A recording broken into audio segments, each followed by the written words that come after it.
제4부 49장 1. 리와 칼은 역으로 마중을 나가겠다는 에덤을 만류했다. 아론이 타고 올 기차는 샌프란시스코 발 로스앤젤레스행 야간 열차였다. 칼이 말했다. 에이브라 혼자 나가게 하시죠. 에이브라를 제일 먼저 보고 싶을 거예요. 아론의 눈에는 에이브라밖에 안 보일 겁니다. 그러니 우리가 나가든 안 나가든 의미가 없어요. 리도 한마디 거들었다. 난 아론이 기차에서 내리는 모습을 보고 싶어. 에덤이 말했다. 그 애는 많이 변했을 거야. 어떻게 변했는지 보고 싶단 말일세. 리가 말했다. 집 떠난 지 2달밖에 안 됐으니 크게 변하진 않았을 겁니다. 나이가 더 들어 보이지도 않을 거고요. 많이 변했을걸. 경험을 쌓으면 변하기 마련이니까. 아버지가 가시면 우리 모두 가야 하잖아요. 칼이 말했다. 그럼 넌 형이 보고 싶지도 않단 말이냐? 에덤이 준엄하게 물었다. 저야 보고 싶죠. 하지만 형은 절 보고 싶어 하지 않을걸요. 적어도 제일 먼저는요. 보고 싶어 할 거다. 에덤이 말했다. 아론을 깎아내리는 말은 하지 마라. 그러자 리가 두 손을 들고 말했다. 알겠습니다. 우리 모두 가도록 하죠. 자네는 상상이 가나? 에덤이 말했다. 그 애는 새로운 걸 많이 배웠을 거야. 말투도 달라졌는지 궁금하군. 동부에서는 대학마다 독특한 말투가 있다더군. 그래서 누구나 하버드대 학생과 프리스턴대 학생을 구별할 수 있지. 나도 다른 사람에게 들은 얘기지만 말이야. 리가 말했다.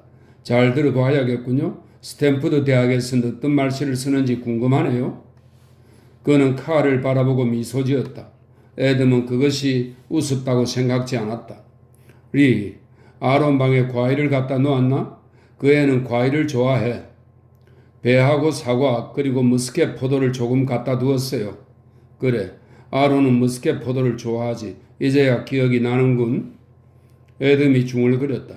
그들은 에덤이 재촉하는 통에 열차 도착 예전 시간보다 30분이나 앞서 서든 퍼시픽역에 도착했다.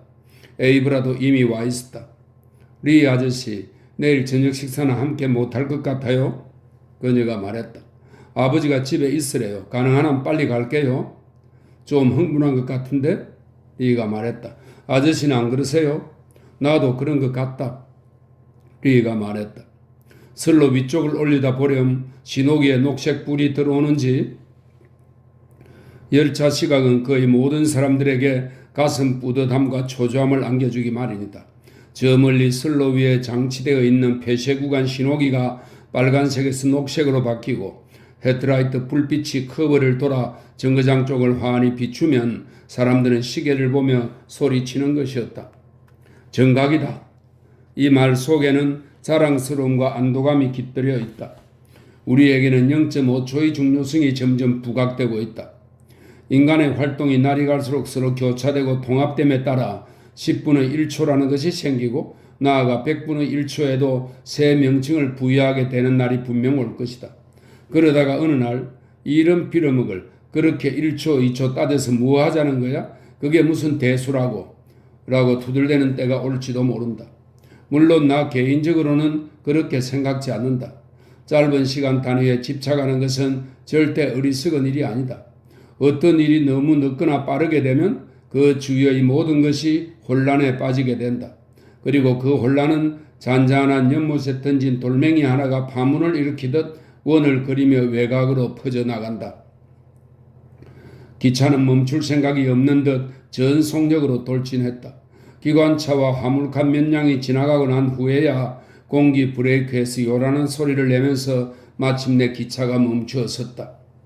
살리나스에 내리는 사람들은 제법 많았다. 추수감사절을 맞아 고향을 찾는 사람들의 손에는 선물 보따리가 잔뜩 들려 있었다. 수많은 군중 틈에서 가족들은 이내 아론을 찾아냈다. 그는 전부 다 약간 살이 오른 것 같았다. 아론은 윗부분이 평평하고 챙이 좁은 세련된 모자를 쓰고 있었다. 가족들을 보자 그가 모자를 벗어쥐고 냅다 달려왔다. 윤기 흐르던 머리칼은 짧게 잘라 뾰족뾰족하게 곤두서 있었다. 가족들은 밝게 빛나는 그의 눈을 보고는 기쁨을 억누를 수 없었다. 아론이 옷가방을 내려놓고 에이브라를 번쩍 안아 올렸다. 잠시 후 그녀를 내려놓고는 에덤과 칼에게 두 손을 내밀었다.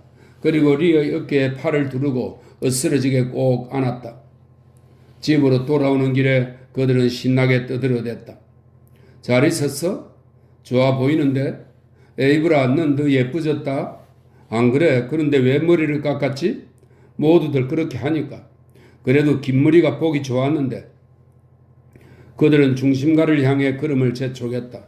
거기서 한 블록 더 지나 중심가에서 모퉁이를 돌면 프렌치 빵이 진열창에 가득한 레이노드 빵집이었다. 검은 머리의 레이노드 부인이 밀가루 묻은 하얀 손을 흔들며 인사했다. 그들은 곧장 집으로 들어갔다. 애덤이 말했다. 리, 우리 커피 좀 마실까? 떠나기 전에 미리 준비해 두었어요. 지금 끓고 있답니다. 리는 잔까지 미리 꺼내 놓았다. 오랜만에 온 가족이 한자리에 모였다. 아론과 에이브라는 긴 소파에 앉고 애덤은 불빛이 비치는 자기 의자에 앉았다.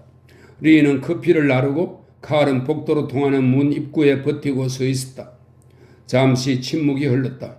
새삼 인사를 나누기에는 너무 늦었고 다른 이야기를 꺼내기에는 아직 너무 일렀다. 이윽고 애덤이 입을 열었다. 너희 얘기를 듣고 싶구나. 성적은 좋겠지? 기말 시험이 다음 달에 있어요, 아버지. 아, 그래? 어쨌든 너는 틀림없이 좋은 성적을 받을 거다. 아론은 더 이상 참기 힘들어서 자기도 모르게 얼굴을 조금 찌푸렸다. 너 피곤한 모양이로구나? 애덤이 말했다. 자세한 얘기는 내일 하기로 하자. 그러자 리가 말했다. 피곤한 게 아니라 혼자 있고 싶은 거겠죠? 애덤이 리를 바라보았다. 그래, 그럴 거야. 자네 생각은 어떤가? 다들 그만 자러 갈까? 에이브라가 대신 나서서 대답했다. 전 그만 집에 돌아가야 해요. 아론, 우리 집까지 바래다 줄래? 나머지 얘기는 내일 만나서 하자. 에이브라를 데려다 주는 길에 아론이 그녀의 팔을 꽉 잡았다. 그는 떨고 있었다. 서리가 내리려나 봐. 집에 오니까 좋지? 좋아. 나한테 할 얘기가 많아. 좋은 얘기야? 그럴지도 모르지. 너가 좋게 생각했으면 좋겠어. 심각한 얘기인 것 같은데? 심각한 얘기야. 언제 돌아갈 거야? 일요일 밤까지는 있을 수 있어. 그럼 꽤 시간이 넉넉하네. 나도 할 얘기가 많아. 내일부터 금요일, 토요일, 일요일 하루 종일 있으니 여유가 있어 다행이다. 오늘 밤엔 우리 집에 들르지 않고 그냥 가는 게 좋겠어. 왜? 나중에 말해줄게. 지금 알고 싶어. 아버지가 고집을 부리셔. 나를 여전히 반대하시니? 내일 저녁 식사 때는 못 갈 거야. 하지만 집에서는 조금만 먹을 거니까 리한테 말해서 내 목 좀 남겨줘. 아론은 주춤거리고 있었다. 그녀의 팔을 잡고 있던 손에서 힘이 조금 빠진 채 아무 말도 하지 않는 것을 보면 알 수 있었다. 고개를 든 그의 표정을 보자 그것은 더욱 명백해졌다. 오늘 밤엔 그런 얘기를 하는 게 아닌데 그랬나 봐? 아니, 얘기하길 잘했어. 그가 천천히 말했다. 솔직히 말해줘. 지금도 나와 함께 있고 싶니? 그럼 물론이야. 그렇다면 됐어. 나 그만 가볼게. 내일 얘기해. 아론은 그녀의 집 현관에 사는 듯 마는 듯 가볍게 입을 맞추고는 그곳을 떠났다. 에이브라는 그가 너무 쉽게 받아들이는 것에 기분이 상했다. 자기가 부탁해놓고 그것이 받아들여졌다고 속상해하는 자신을 보니 쓴웃음이 나왔다. 그녀는 길모퉁이 가로등 불빛 속으로 성큼성큼 걸어가는 아론의 뒷모습을 지켜보며 생각했다. 내가 미쳤나 봐. 쓸데없는 상상이나 하고 있다니. 2. 아론은 가족들에게 인사를 하고 자기 방으로 들어갔다. 그리고 침대 끝에 걸터앉아 무릎 사이로 깍지 낀 자신의 두 손을 내려다 보았다. 문득 좌절감과 무력감이 밀려왔다. 마치 둥지 안의 새알처럼 자신이 아버지의 기대라는 솜틀 속에 휩싸여 있는 느낌이었다. 아버지의 기대가 얼마나 커다란 위력을 갖고 있는지 그는 오늘 밤에야 비로소 깨달았다. 그 보드랍고 집요한 위력에서 벗어날 힘이 자신에게 있는지 생각해 보았다. 그러나 좀처럼 집중이 되지 않고 머리만 아파왔다. 집안이 습하고 서늘해서 몸서리가 쳐졌다. 그는 자리에서 일어나 살며시 문을 열었다. 칼의 방문 밑에서 불빛이 새어나왔다. 그는 가볍게 노크를 하고는 대답을 기다리지 않고 그냥 들어갔다. 칼은 새 책상 앞에 앉아 있었다. 그는 포장지와 빨간 리본 뭉치를 들고 무언가를 하고 있었다. 아론이 들어서자 그는 커다란 장부로 책상 위에 물건을 허겁지겁 감추었다. 아론이 웃으면서 물었다. 선물이니? 칼은 짤막한 대답 외에 더 이상 아무 말도 없었다. 얘기 좀 할 수 있을까? 물론이지. 어서 들어와. 그렇지만 조용히 얘기해야 해.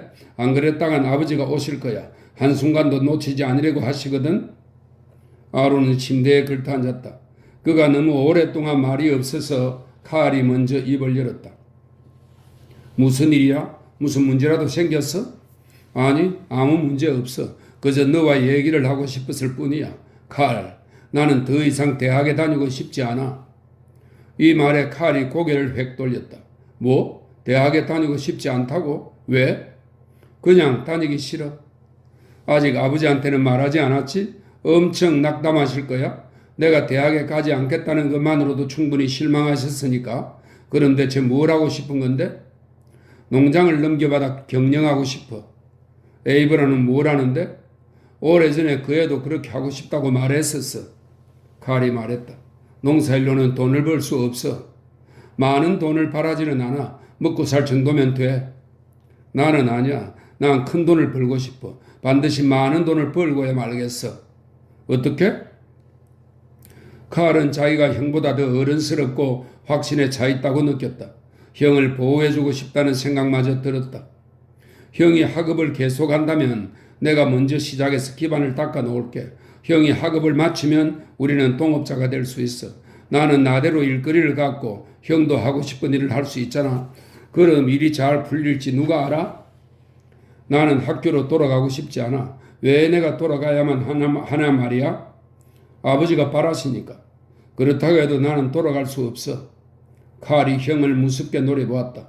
옅은 색깔의 머리칼과 미간이 넓은 두 눈을 보자 문득 왜 아버지가 아론을 좋아하는지 분명하게 알 것 같았다. 오늘은 일단 자고 나중에 생각해보자. 그가 빠르게 말했다. 최소한 이번 학기는 마치는 게 좋을 것 같아. 괜히 당장 일을 벌일 생각은 하지 마. 아론은 일어서서 문 쪽으로 향했다. 누구에게 줄 선물이냐? 아버지에게. 내일 보게 될 거야. 저녁 식사 후에. 크리스마스도 아닌데? 알고 있어. 크리스마스보다도 더 좋은 날이야? 아론이 돌아가고 난 뒤 칼은 선물을 다시 꺼냈다. 그리고 15장의 지폐를 다시 한번 세어보았다. 빳빳한 새돈이어서 날카로운 소리를 했다. 몬트레이 군립은행에서는 그 돈을 준비하기 위해 샌프란시스코까지 사람을 보내야 했다. 그러기 위해선 충분한 이유가 밝혀져야 했다. 은행에서는 그 거금의 주인이 17살 소년인데다 그 돈을 현금으로 찾아가겠다는 소리에 충격을 받고 믿으려 하지 않았다. 은행가들은 어떠한 경우라도 돈을 가볍게 취급하는 것을 좋아하지 않았다. 따라서 그 돈이 분명 칼의 소유이며 정당하게 번 돈이므로 칼이 마음대로 쓸 수 있다는 사실을 은행에서 믿기까지는 윌 해밀턴의 확인이 필요했다. 칼은 지폐를 얇은 종이로 싼 후 빨간 리본을 둘러 서툰 솜씨로 나비 매듭을 지었다. 그러고 보니 그 작은 꾸러미는 손수건같이 보였다. 그는 돈뭉치를 서랍 속 셔츠 밑에 감추고 잠자리에 들었다. 그러나 잠이 오지 않았다. 가슴이 설레기도 하고 조금 수줍기도 했다. 어서 날이 밝아 선물을 드렸으면 싶었다. 칼은 선물을 드리면서 아버지에게 하려는 말을 되뇌어 보았다. 아버지, 이거 받으세요. 이게 뭐니? 선물이에요. 그 다음에는 어떤 일이 일어날지 예측할 수 없었다. 칼은 밤새 잠을 못 이루고 몸을 뒤척였다.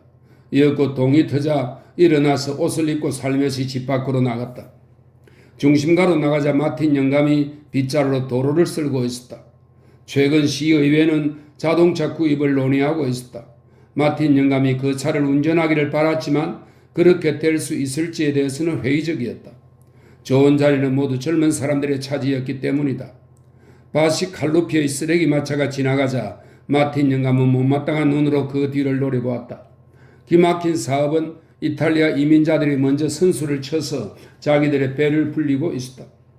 닫힌 가게 문 앞에서 킁킁거리는 개 몇 마리와 샌프란시스코 가니 식당 주변의 뜸한 인기척을 빼고는 중심가는 아직 고요했다. 페트 볼린의 새 택시가 가게 앞에 주차되어 있었다.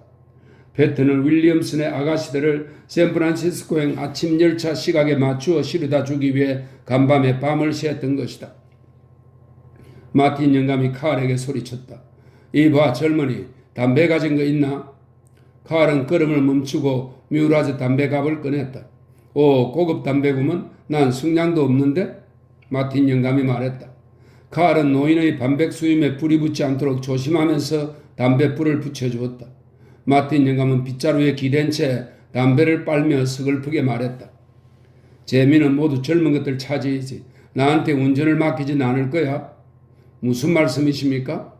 칼이 물었다. 새 청소차 말일세. 소식 못 들었나? 어디 갔더랬어? 알만한 사람이 청소차 소식을 듣지 못했다는 것을 노인은 도무지 믿을 수가 없었다. 그러고는 곧 칼의 존재를 잊어버렸다. 어쩌면 바시 칼루피가 그에게 새 일자리를 마련해 줄지도 몰랐다. 집마차가 3대나 있는데도 트럭 한 대를 더 구입한 것을 보면 요즘 한창 돈을 벌고 있는 것이 틀림없었다. 칼은 다시 알리슬가로 향했다.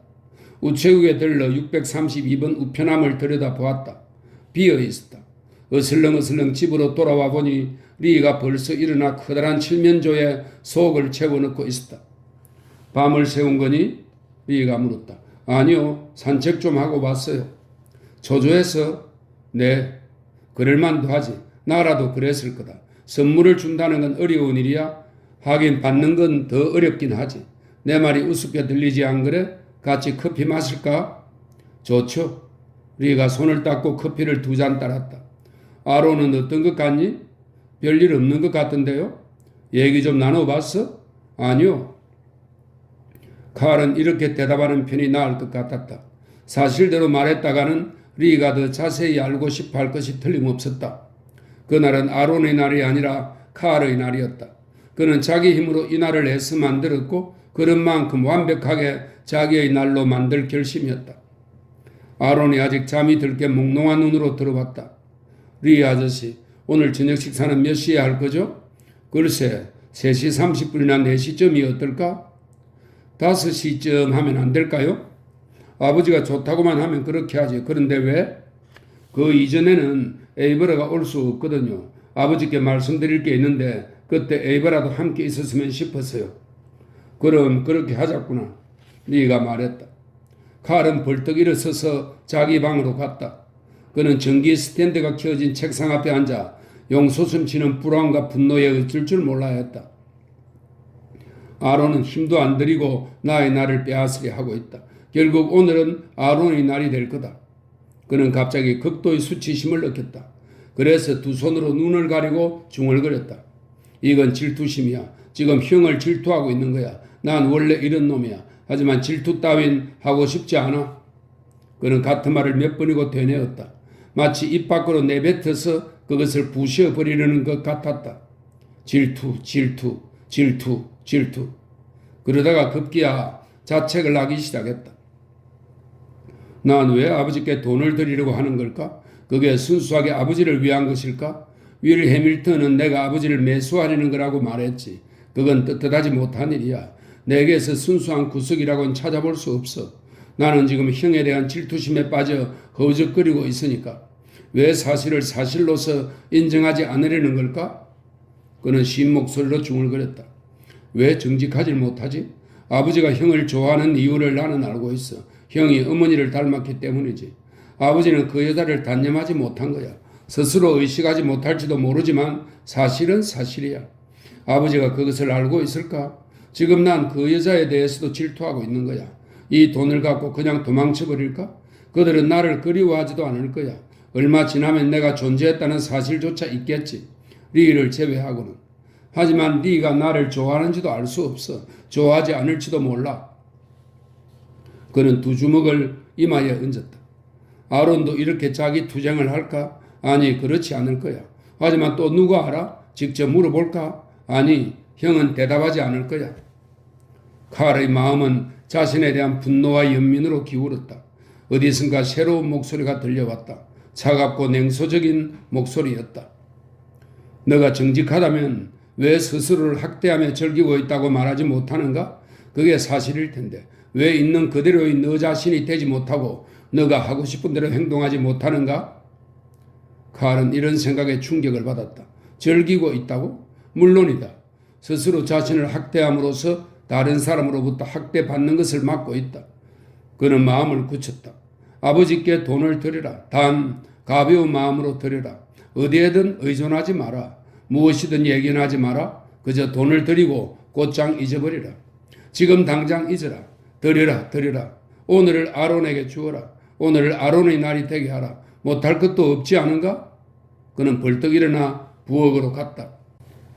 리가 칠면조 뱃속에 손을 집어넣는 동안 아론은 칠면조를 붙잡아 불리고 있었다. 뜨겁게 달아오른 오븐에서 탁탁 소리가 났다. 리가 말했다. 이놈이 8kg짜리인데 말이야. 1kg에 45분을 잡으면 45 곱하기 8이니까 360분. 딱 6시간이군. 11시에서 12시, 12시에서 1시. 리는 손가락으로 시간을 계산하고 있었다. 칼이 말했다. 형, 그 일 끝내고 나서 함께 산책 좀 할까? 어디로? 동네나 한 바퀴 돌지 뭐. 물어볼 것도 있고. 칼은 형을 데리고 길 건너 버지스행 게리지에르 상점으로 들어갔다. 수입산 고급 포도주와 주류를 판매하는 곳이었다. 칼이 말했다. 형, 나한테 돈이 좀 있어. 오늘 저녁을 위해 포도주 한 병 사고 싶지 않아? 돈은 내가 낼 테니 형이 사는 걸로 하자. 어떤 걸로 살까? 오늘은 정말 근사한 축하연을 벌이자. 샴페인을 사도록 해. 그럴듯한 선물이 될 거야. 그러나 주인인 쪽 게리지에르가 말했다. 자네들은 너무 어려서 술을 못 팔겠는데? 디너 파티를 위해서예요. 정말입니다. 미안하지만 못 팔겠어. 칼이 말했다. 그럼 제게 생각이 있어요. 돈은 우리가 지불할 테니 술은 우리 아버지에게 보내주세요. 그렇게 할 수는 있지. 왜 더 프리드리가 괜찮을 것 같은데? 그는 마치 맛이라도 보듯이 입술을 오므렸다. 그게 뭔데요? 칼이 물었다. 샴페인이란다. 색이 아주 곱지. 자고시의 눈과 똑같은 분홍빛이야? 아니 분홍색보다는 약간 짙고 맛은 약간 씁쓸하다고 할까? 아무튼 한 병에 4달러 50센트다. 너무 비싸지 않아?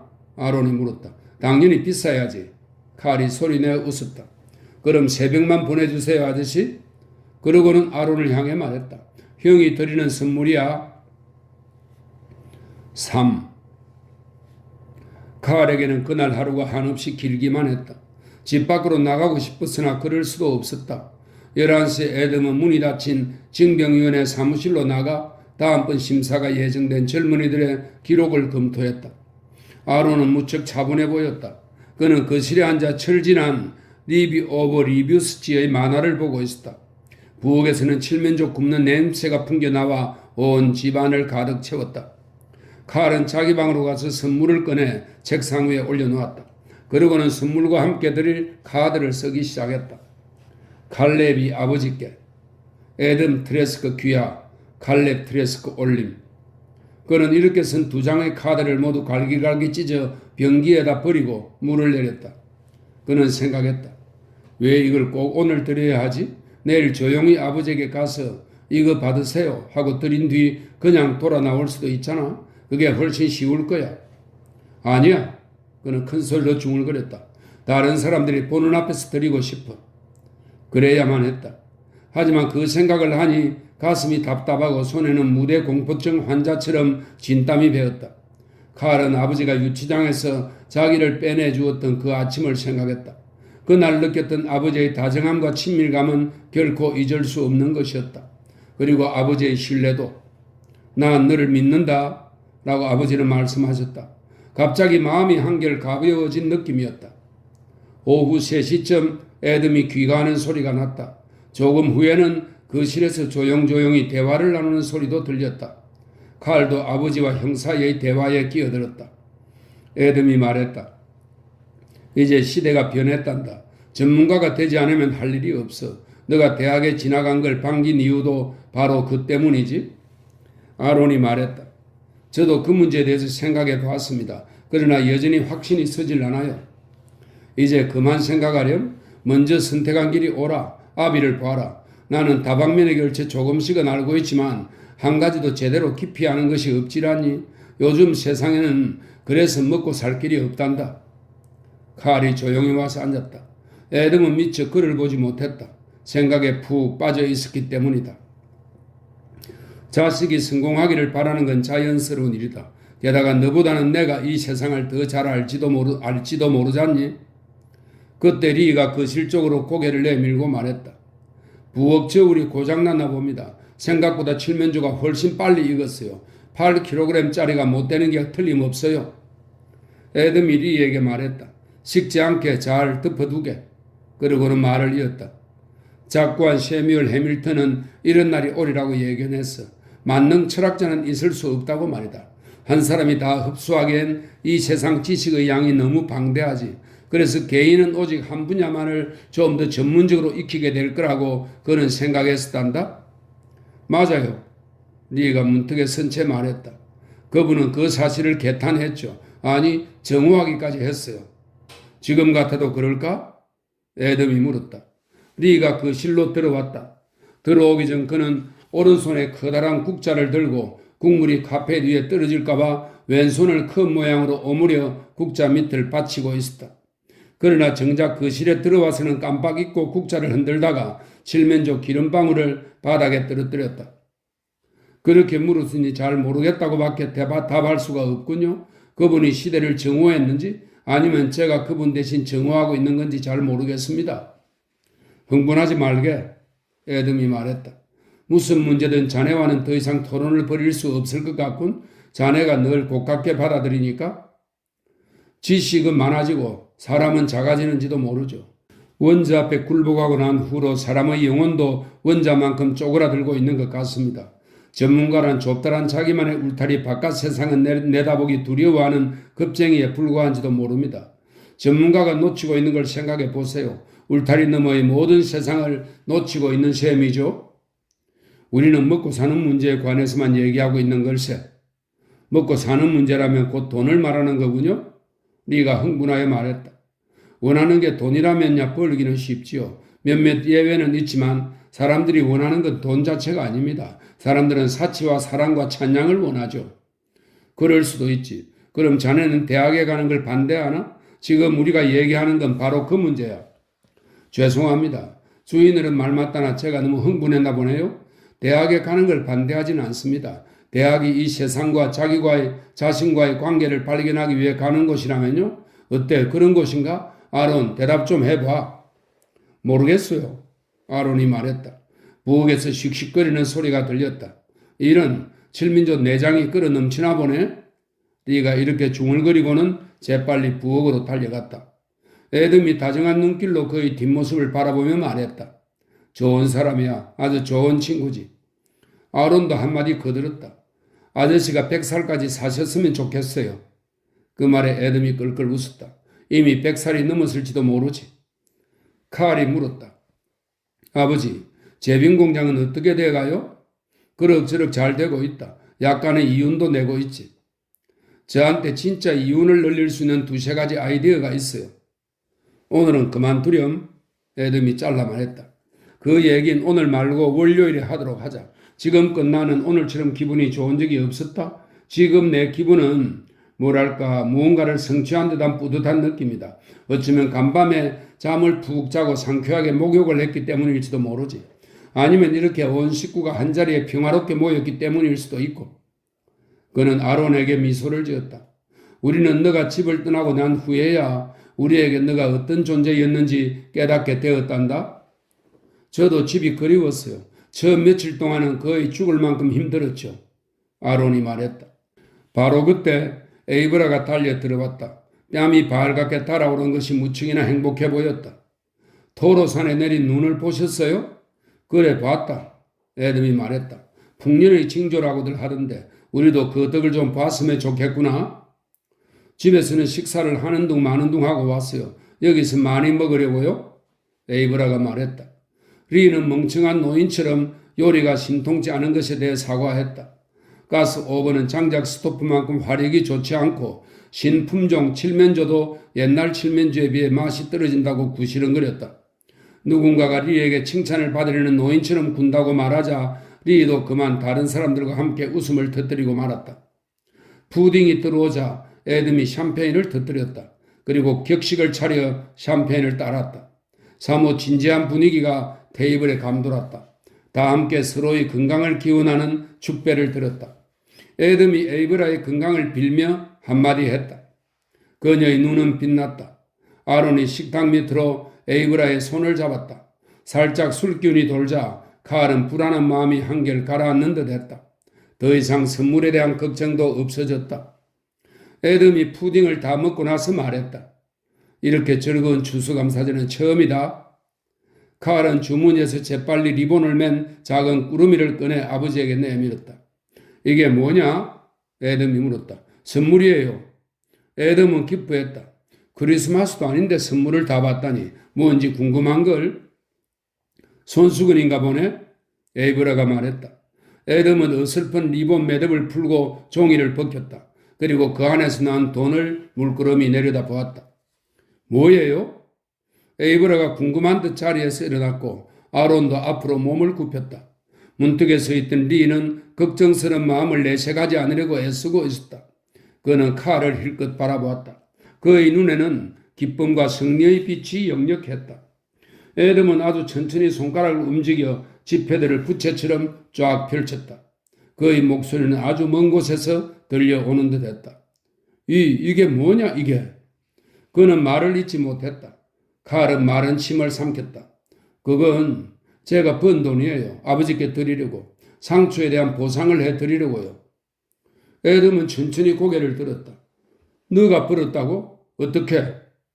해밀턴 씨와 동업으로 콩을 팔아서 벌었어요. 그가 재빨리 말을 이었다. 장내를 내다보고 5센트에 샀는데 나중에 가격이 엄청 뛰었어요. 그래서 15,000달러예요. 아버지께 드리는 거예요. 에돔은 지폐를 가지런히 모아 종이로 싼 후 양쪽을 접었다. 그러고는 절망이 가득한 눈길로 리를 쳐다보았다.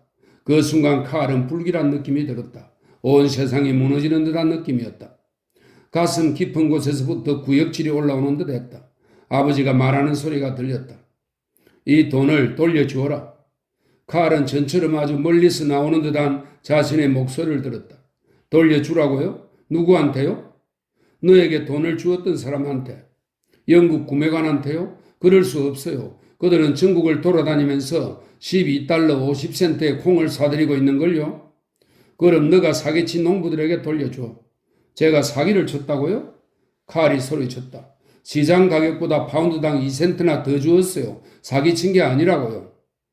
칼은 공중에 매달린 듯한 기분이 들었다. 시간이 아주 느리게 흐르는 것 같았다. 아버지가 한동안 침묵을 지킨 끝에 입을 열었다. 그의 말 한마디 한마디 사이에는 커다란 공간이 존재하는 듯 했다. 나는 젊은이들을 전쟁터로 보내고 있다. 내가 서명만 하면 곧장 떠나는 거야. 그 중에는 죽는 사람도 있고 발다리를 잃고 의지할 곳 없이 되는 사람들도 있다. 상처 하나 없이 돌아오는 사람은 아무도 없어. 얘야. 그런데 어떻게 내가 그 참상을 이용해서 번 돈을 받을 수 있겠니? 아버지를 위해서 번 거예요. 칼이 말했다. 손해 보상을 해드리고 싶었다고요. 내게 돈은 필요 없다. 상추만 해도 그래. 그 일은 이윤을 남기기 위해서 한 게 아니었다. 그곳까지 상추를 운반할 수 있는가를 알아보기 위한 일종의 게임이었어. 물론 나는 그 게임에 졌다. 하지만 나는 돈을 바라지 않아. 칼은 똑바로 앞만 바라보고 있었다. 리와 아론과 에이브라의 시선이 자신에게 꽂혀 있다는 것을 느꼈다. 그는 아버지의 입술을 응시했다. 내게 선물을 주려는 마음만은 좋게 받아들이마. 그런 생각을 해줘서 그럼 제가 보관하고 있을게요. 아니, 나중에라도 그걸 받을 생각은 없다. 만일 너희 형이 갖고 있는 자질, 다시 말해 자기가 하는 일에 대한 자부심, 그리고 그 일이 진척되었을 때 느끼는 기쁨 같은 것을 내게 보여주었다면 나는 정말 기뻤을 거다. 아무리 깨끗한 돈이라 하더라도 돈은 거기에 비하면 아무것도 아니야. 그는 눈을 조금 더 크게 뜨고 말을 이었다. 내 말에 화가 났니? 화내지 마라. 너가 내게 선물을 주고 싶으면 내게 열심히 살아가는 모습을 보여다오. 그게 바로 내가 소중히 여기는 거다. 칼은 숨이 막히는 것 같았다. 이마에서는 식은땀이 흐르고 혀에서는 짠맛이 느껴졌다. 그는 자리에서 벌떡 일어섰다. 의자가 뒤로 넘어졌다. 칼은 숨을 멈춘 채 방에서 뛰쳐나갔다. 에돔이 뒤에서 소리쳤다. 칼, 화내지 마라. 그들은 칼을 혼자 있게 내버려 두었다. 그는 자기 방에 들어가 책상 위에 팔꿈치를 꿰은 채 앉아 있었다. 눈물이 날 줄 알았지만 그렇지는 않았다. 일부러 울려고도 해보았지만 머릿속이 뜨거운 쇳물로 가득 찬 것 같아 눈물이 나올 틈이 없었다. 잠시 후 그의 숨결은 안정을 되찾았다. 그리고 그의 두뇌가 조용하면서도 교활하게 움직이기 시작했다. 그는 정오심으로 가득한 두뇌가 은밀히 움직이는 것을 막아보려고 했으나 그 두뇌는 옆길로 슬쩍 빠져나가 일을 계속했다. 그의 힘은 점점 더 미약해졌다. 정오가 온몸 구석구석까지 스며들어 모든 신경을 마비시켰기 때문이다. 그는 스스로 자제력을 잃고 있음을 느꼈다.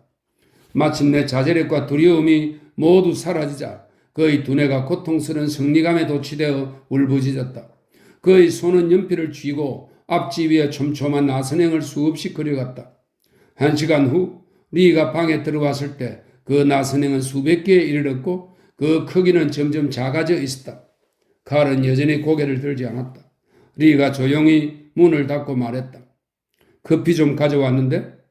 마시고 싶지 않아요. 아니, 마실게요. 신경 써줘서 고마워요, 리 아저씨. 갑자기 리가 소리쳤다. 그만둬. 당장 그만두라니까. 내 말 안 들리니? 뭐요? 뭘 그만두라는 거죠? 리가 불안한 목소리로 말했다. 언젠가 너가 물었을 때 모든 것은 너한테 달려있다고 말했었지. 너가 마음만 먹으면 억제할 수 있다고 했잖아.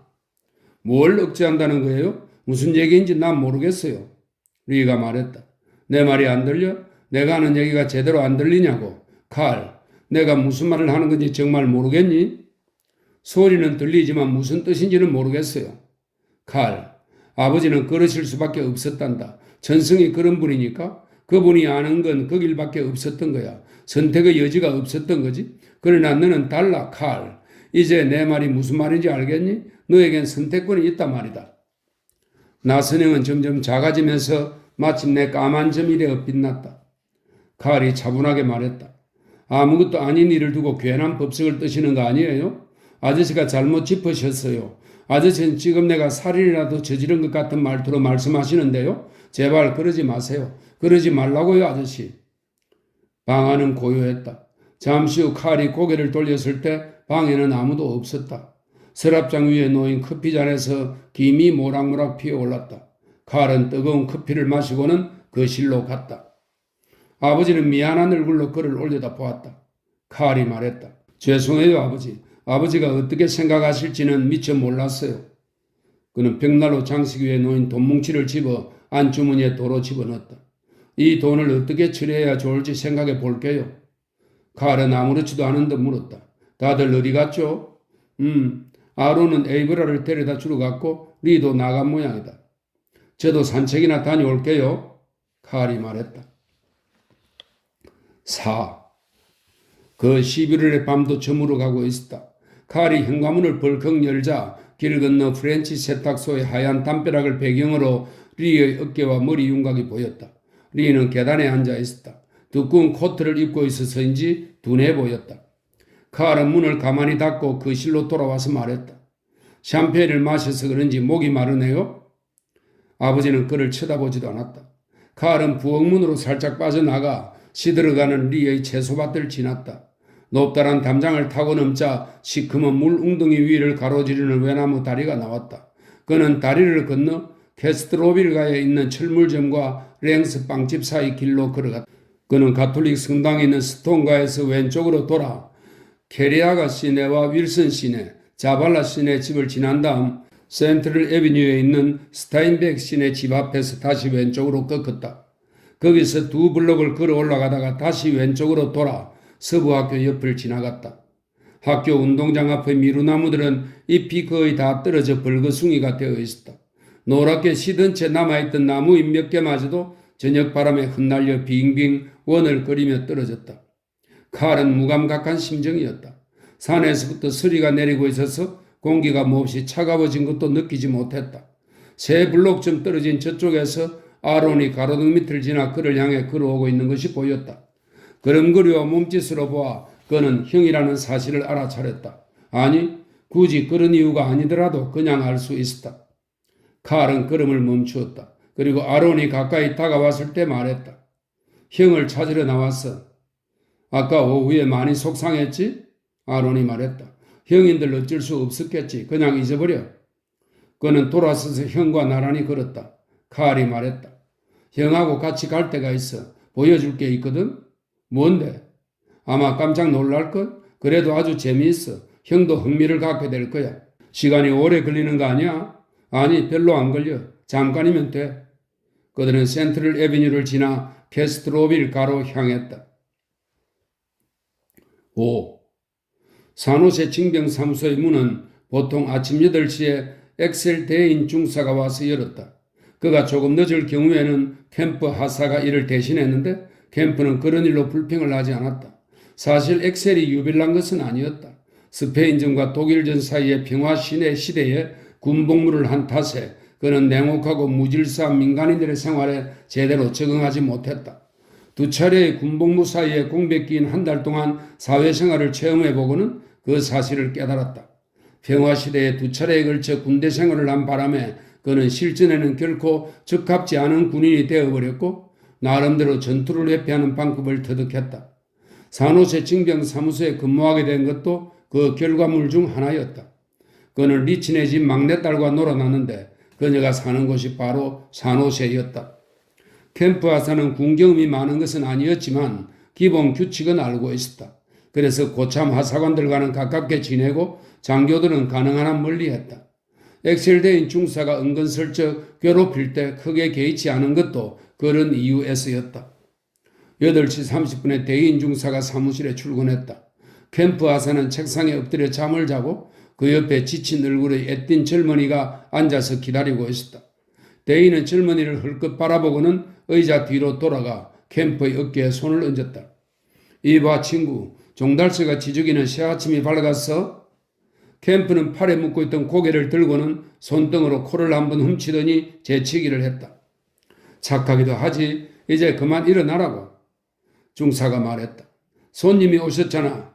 캠프는 눈꼭 낀 눈을 가늘게 떨며 말했다. 전쟁이 끝나려면 아직 멀었어요. 대인은 젊은이의 얼굴을 자세히 살펴보았다. 이런 미남인걸. 이런 친구는 군에서 잘 보살펴 주어야 하는 건데. 캠프 하사? 자네는 이 친구가 적에게 총을 겨누고 싶어서 나선 거라고 생각하나? 내가 보기에는 사랑의 도피를 하려는 것 같군. 캠프는 중사가 완전히 맑은 정신이 아님을 알고 안심했다. 여자 때문에 마음의 상처라도 입은 걸까요? 그는 중사가 바라는 대로 맞장구를 쳤다. 자네는 군이 무슨 외인 부대라도 되는 줄 아나? 어쩌면 자기 자신에게서 도망치려고 하는 건지도 모르죠. 캠프가 말했다. 그런 영화를 본 적이 있어요. 미친 새끼 같은 한 중사 녀석이 나오죠.